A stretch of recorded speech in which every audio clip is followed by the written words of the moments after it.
पहाटेची आरती आणि दर्शन झाल्यानंतर आम्ही सगळ्यांनी मग ठरवलं थोडासा रेस्ट करायचा. त्यासाठी एक अशी मस्तपैकी रूम घेतली होती सर्वांसाठी. मग तिथं 2 तास सगळ्यांनी जरा रेस्ट केली, सगळेजण झोपले वगैरे, आराम केला थोडासा. नंतर सगळे आपापले फ्रेश होऊन सगळे आपापले काही ना काही खाऊन पटापटा बाहेर निघाले, कारण प्रवास खूप मोठा होता. आदमापूरचं पुन्हा एकदा दर्शन करायचं होतं, व्यवस्थित फोटोशूट सगळ्यांचे फोटोज वगैरे काढून नंतर आम्हाला कोल्हापूर ज्योतिबा करायचं होतं. पूर्ण दिवस एका दिवसातच करायचं होतं, त्याच्यामुळे आमची सवारी लवकर निघाली. बोली बिस्तार आमच्या पप्पांनी बघितलं कसं पिशवीत पॅक केलं, मम्मी पप्पा सगळ्यात शेवटी सगळ्यांना घेऊन. नंतर आम्ही आलो मंदिरासमोर. आता मस्तपैकी मेकअप वगैरे केलं, मंदिरासमोर आलो होतो आणि बघितलं तर अजून दर्शनाच्या भरपूर रांगा होत्या, एवढी माणसं होती बोलायलाच नको. आणि नंतर सगळ्यांनी आपापले फोटो काढले.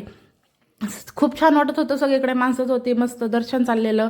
आणि इथं भावाचं चाललेलं का मला तर खूपच हसायला येत होतं. इथं असतं आपली जी काही मागणी असते ते इथं पूर्ण करण्यासाठी म्हणतात की इथं असं कॉईन चिकटतं. हे एक झाड असतं, मंदिराच्या समोर एक झाड आहे तिथं, पण माझं काही चिकटलंच नाही आहे, त्यामुळे मला काही माहीत नाही काय माझे होते का नाही होते. खूप प्रयत्न केले. त्याच्यानंतर प्रयत्नानंतर इथं का नाही प्रसादाचा टायमिंग झालेला होता. सगळ्यांनी अनाऊन्स केलं होतं की महाप्रसाद चालू झाला आहे. म्हणलं चला आता आलोच तर महाप्रसाद तर घेऊनच गेला पाहिजे.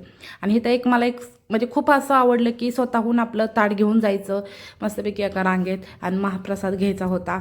मी म्हणजे असं काही काही ठिकाणी असतं की नॉर्मली जागेवरच येतं वगैरे, पण इथं आपलं स्वतःहून स्वतः ताट घेऊन जायचं, स्वतः प्रसाद घ्यायचा व्यवस्थित आणि स्वतः आपलं रांगेत जाऊन बसायचं. आणि जेवण झालं, पूर्ण जेवण संपवायचं, एकही त्याच्यात कण ठेवायचा नाही. सगळं अन्न क्लीन करून यायचं आणि ताट धुवायचं आणि पुन्हा ठेवायचं स्वतःची स्वतः. खूप छान प्रथा होती इथे महाप्रसादाची, पहिल्यांदाच बघितलेली. त्यानंतर आमचा प्रवास निघाला होता मेतकेला.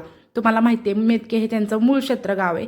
तिथं आम्हाला जायचं होतं त्यांच्या खांबाच्या दर्शनाला. ही बघा लाईन, एवढी मोठी लाईन होती, कधी एवढी मोठी दर्शन करायचं एवढ्या मोठ्या लाईनीत. म्हणून म्हटलं की चला आता आलोच आहे, थोडंसं मुखदर्शनच करून जाऊ का. अशा प्रकारे मग मेतक्याच्या खांबाचं आणि बाळूमामांचं तिथूनच दर्शन घेतलं.